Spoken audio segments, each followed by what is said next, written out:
বিসমিল্লাহির রহমানির রহিম। আজকের বিষয় হচ্ছে প্রস্রাবের জ্বালা পোড়া। কী কী কারণে প্রস্রাবের জ্বালা পোড়া হইতে পারে, প্রস্রাবের জ্বালা পোড়া হলে করণীয় কী এবং তার চিকিৎসা। প্রস্রাবের জ্বালা পোড়া হওয়ার অনেকগুলো ফ্যাক্টর আছে, অনেকগুলো কারণ আছে। তার মধ্যে অন্যতম কারণ হচ্ছে প্রস্রাব ইনফেকশন অর্থাৎ ইউটিআই।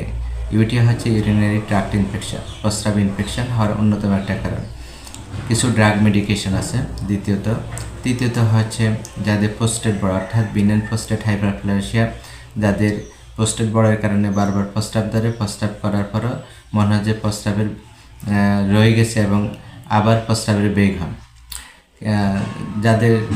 চতুর্থ হচ্ছে যাদের ডায়াবেটিস আছে, তাদের প্রস্রাব ইনফেকশন হতে পারে।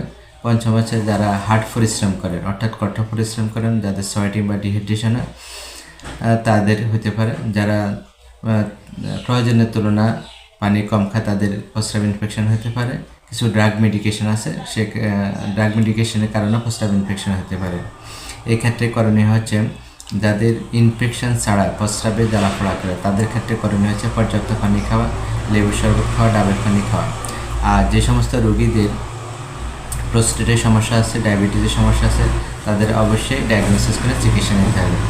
যাদের প্রস্রাব ইনফেকশন আছে, তারা শুধুমাত্র ডাক্তার পরামর্শ মোতাবেক অ্যান্টিবায়োটিক নিতে পারেন। যেই সমস্ত ক্ষেত্রে প্রস্রাবে ইনফেকশন ছাড়া প্রস্রাবে জ্বালা পোড়া করে, সেক্ষেত্রে অ্যান্টিবায়োটিক নেওয়া যাবে না। এই ক্ষেত্রে অ্যান্টিবায়োটিক নিলে রোগীর কিডনি বা বিভিন্ন ধরনের অর্গানের ক্ষতি হইতে পারে। তো সঠিক ডায়াগনোসিসের মাধ্যমে রোগ নির্ণয় করে প্রস্রাবের জ্বালা পোড়া চিকিৎসা নিতে হবে। সবাইকে ধন্যবাদ। আল্লাহ হাফেজ। আসসালামু আলাইকুম ওয়া রাহমাতুল্লাহি ওয়া বারাকাতুহু।